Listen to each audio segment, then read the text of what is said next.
എന്റെ അമ്മോ ജോയേട്ടാ, ദേ അഭയകുമാർ.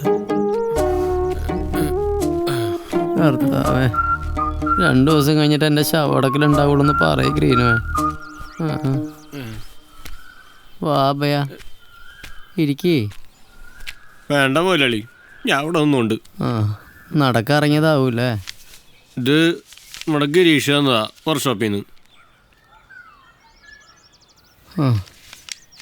വണ്ടിയുടെ പണിയുടെ എസ്റ്റിമേറ്റാ.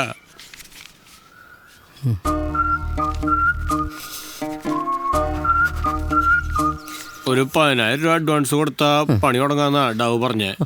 എൻ്റെ ഇപ്പോ നിന്റെ ഹോസ്പിറ്റൽ ബില്ല് ഞാൻ അടച്ചില്ലേ അഭയ?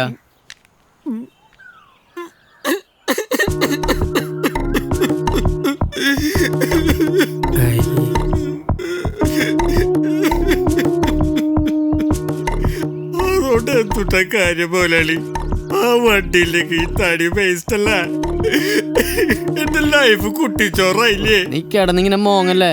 നീ ഒരു കാര്യം ചെയ്യപ്പോട്ട് മറ്റന്നാ വായോ, നമുക്കൊരു പരിഹാരം ഉണ്ടാക്കാം. മറ്റന്നാന്ന് പറഞ്ഞ മറ്റന്നാളല്ലേ? ഇവനിപ്പോ ഛർദിക്കോ? ജോയേട്ടൻ പറഞ്ഞതാ.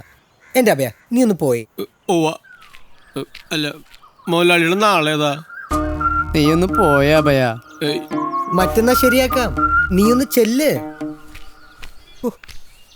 മറ്റന്നാ 10,000 രൂപ എവിടെ നിന്ന് എടുത്ത് കൊടുക്കാനാ ജോയേട്ടാ? എനിക്കൊരു ഐഡിയ ഇല്ലടാ. നമുക്ക് കേസ് കൊടുത്താലോ ജോയേട്ടാ? പാർട്ടിക്കെതിരെയോ? വേറെന്തിട്ടാ ചെയ്യാനേ? മണ്ടത്തരാവില്ലേ ജോയ്? ലൈഫിൽ എന്തെങ്കിലും ഹോപ്പ് വേണ്ടടി മനുഷ്യന്. ഞാൻ കേസ് കൊടുത്താ നീ എൻ്റെ കൂടെ നിൽക്കോ? മതിയായി തുടങ്ങണ്ട നിനക്ക് തന്നെ. എന്നാ ജോയ് ഇത് കുട്ടികളെ പോലെ? ഞാൻ കൂടുണ്ട് ജോയേട്ടാ, കാര്യമൊന്നുമില്ല, എന്നാലും കൂടുണ്ട്. ആക്സിഡന്റ് കഴിഞ്ഞപ്പം ജോയേട്ടൻ്റെ കൂടെ നടക്കുന്നതിന് അച്ഛനും അമ്മേനെ കുറെ ചീത്ത പറഞ്ഞു. എന്നാലും ഞാൻ നിങ്ങളുടെ കൂടെ ജോയേട്ടാ. നമുക്കിപ്പോൾ ഇത്തിരി മോശ സമയാന്നേ ഉള്ളൂ. പുണ്യാളുടെ അഗർബത്തീസ് നമ്മളിവിടെ ഉണ്ടാക്കും, എനിക്ക് ഷുവറാ.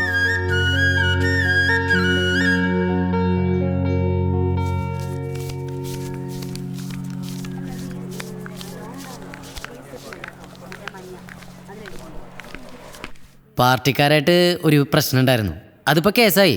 ഈ കമ്മിങ് 20-ാം തീയതി അതിൻ്റെ ഫസ്റ്റ് ഹിയറിങ്ങിന് കോടതി വിളിച്ചിരിക്കുകയാണ്. അത് കഴിയുമ്പോൾ ലോക്കെയാവും. അതുവരെ സാറൊന്ന് ക്ഷമിക്കണട്ടാ. ഇതൊക്കെ വല്ലതും നടക്കൂ ജോയെ? ഈ പാർട്ടിക്കാരുടെ നിന്ന് കോമ്പൻസേഷൻ കിട്ടിയിട്ടാ താൻ ഈ ലോൺ ക്ലോസ് ചെയ്യാൻ പോണേ? അധികമൊന്നും വേണ്ട, ഒരു 3 മാസത്തെ എക്സ്റ്റൻഷൻ സാറെ എങ്ങനെയെങ്കിലും ഒപ്പിച്ചേരണം. അതിനുള്ളിലൊരു തീരുമാനം ഉണ്ടായില്ല വെച്ചാൽ സാർ പിന്നെ എന്തുട്ടാന്ന് വെച്ചാൽ ജപ്തി ചെയ്തോളാം. നീ എൻ്റെ പൊസിഷൻ ഒന്ന് മനസ്സിലാക്കിയ ജോയെ? എനിക്കത് മനസ്സിലാവും, തിരിച്ചടയ്ക്കാൻ പറ്റുമെന്നുള്ള കോൺഫിഡൻസ് ഉണ്ടേ സാറേ. നമ്മുടെ തൃശ്ശൂരുള്ളൊരു ഗടി കുറേ കാലം മുമ്പ് നമുക്കൊക്കെ സുഖമായിട്ട് കിടന്നുറങ്ങാൻ വേണ്ടിയിട്ട് ഒരു ഗുഡ് നൈറ്റ് കണ്ടുപിടിച്ചു. ഇപ്പോൾ കോടിക്കണക്കിന് റുപ്യാണ് എൻ്റെ ആസ്തി. എൻ്റെ പുണ്യാളന കൃപത്തേസിനും അതുപോലത്തെ ഒരു ഫ്യൂച്ചർ ഉണ്ട്. നമ്മൾ കുറേ സ്വപ്നം കണ്ടതാ. സാറ് വിചാരിച്ചത് നടക്കും. സാറിന് വിചാരിക്കേ.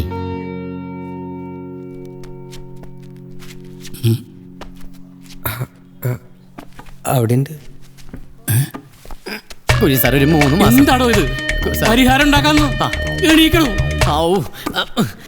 സാർ സിബിട്ടില്ല ചേട്ടാ. തുമ്പി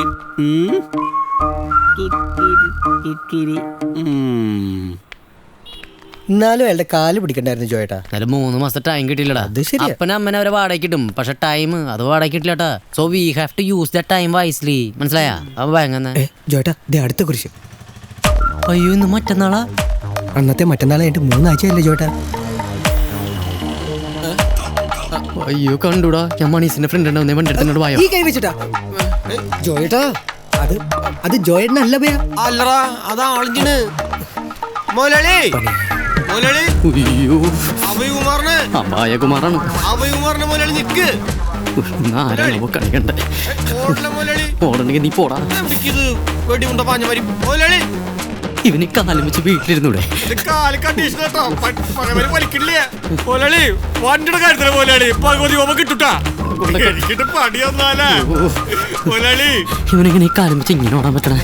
ഗ്ലോബലൈസേഷന്റെയും വാണിജ്യവൽക്കരണത്തിന്റെയും ഇടയിൽ ഇവിടത്തെ രാഷ്ട്രീയ നേതൃത്വം മനുഷ്യജീവന് എന്തു വില കൊടുക്കുന്നുവെന്ന് തെളിയിക്കുന്നതിനുള്ള ഉത്തമ ഉദാഹരണമാണ് വാണിജ്യാടിസ്ഥാനത്തിൽ ഈ BT വഴുതന ഉൽപ്പാദിപ്പിക്കാനുള്ള അതീവ രഹസ്യമായിട്ടുള്ള ഈ നീക്കം.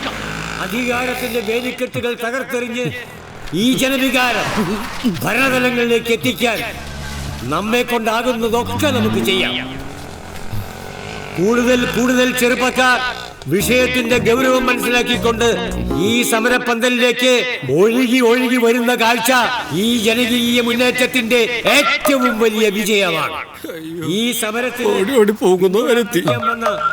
RIP യുവ നേതാവ് സാബു പാറത്തടത്തിലും KFC youth wing general secretary Ullas മോഹനും പ്രത്യേക അഭിവാദ്യങ്ങൾ അർപ്പിക്കുന്നു.